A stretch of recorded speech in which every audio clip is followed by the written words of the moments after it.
అదే RTV app వార్తల్ని క్షణాల్లో చదివే అవకాశం ఉంటుంది. ఒక న్యూస్ పేపర్, ఒక టెలివిజన్ ఛానల్ మీ చేతుల్లో ఎప్పుడూ ఉంటాయి. ఇది బోరేగాం విలేజ్. ఈ రోజు బ్రహ్మన్గావ్ సెక్టర్ కింద మనకు 3 గోదాములు ఉన్నప్పటికీ కూడా కానీ గోదాంలో ప్రతి బ్రహ్మన్గావ్ సెక్టర్ కింద దాదాపు మనకు ఒక 20 విలేజ్లు ఉన్నాయి. ఒక్కొక్క గోదాంకు కనీసం రైతులకు సరిపోయేటంత యూరియా గానీ బీస్ గానీ పంపించడం లేదు. ఇక్కడ ఈ ఏదైతే రైతులందరూ చాలా ఇబ్బందులు పడుతున్నారు, లైన్లో బార్లు తిరుగుతున్నారు. మనము ఖచ్చితంగా అధికారులు గాని మనకు చొరవ తీసుకొని ఖచ్చితంగా నీకు యూరియా పంపించవలసిందిగా కోరుచున్నాం. లేదు అనంటే మా బీఆర్ఎస్ పక్షాన ఖచ్చితంగా మేము పోరాటం చేస్తాం రైతుల పక్షాన.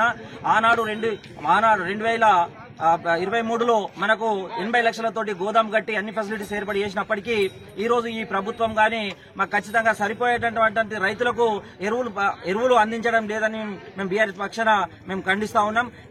దొరకలేదు యూరియా. పొద్దుల మబ్బున 6 గంటలకు కట్టి ఇవ్వడం లేదు.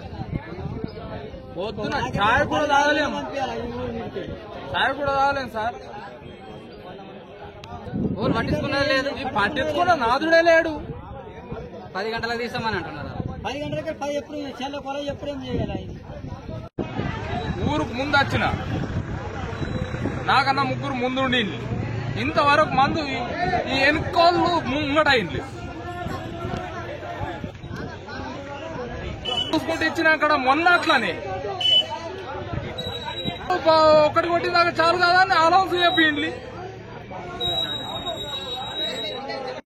ప్రాథమిక వ్యవసాయ బోరేగాం ఇక్కడ యూరియన్ అసలు దొరకలేదు. దొరికినా కూడా వచ్చినా కూడా ఒక లోడ్ వస్తుంది. ఇది ఎక్కడికి ఎవరికి సరిపోతలేదు. వచ్చిన 5 సంచులు వేస్తున్నారు. 5 సంచులకు ఒక్కొక్కరికి 10 ఎకరాలు ఉంటుంది. వాడేం చేయాలి? 5 ఎకరాలు ఉంటుంది. వస్తలేదు. అసలు వచ్చినా కూడా ఎవరికి ఇస్తలేదు. మరి ఎటు పోతుందో అర్థమైంది. గవర్నమెంట్ దృష్టికి తీసుకెళ్లాలని అధికారులు ఎవరు పట్టించుకోలేదు, ఎవరు వస్తలేదు, చూస్తలేదు. దీనిపై ఎవరు స్పందిస్తలేదని. సంతోష్ బోరేగాం యూరియా ముగల్ మండలం కానీ బోరేగాం యూరియా మస్తు ప్రాబ్లం ఉన్నది. ప్రతి మనిషి యూరియా. మరిన్ని వీడియోస్ కోసం ఛానల్ ని సబ్స్క్రైబ్ చేయండి. లేటెస్ట్ అప్డేట్స్ కోసం వాట్సాప్ ఛానల్ ని ఫాలో చేయండి.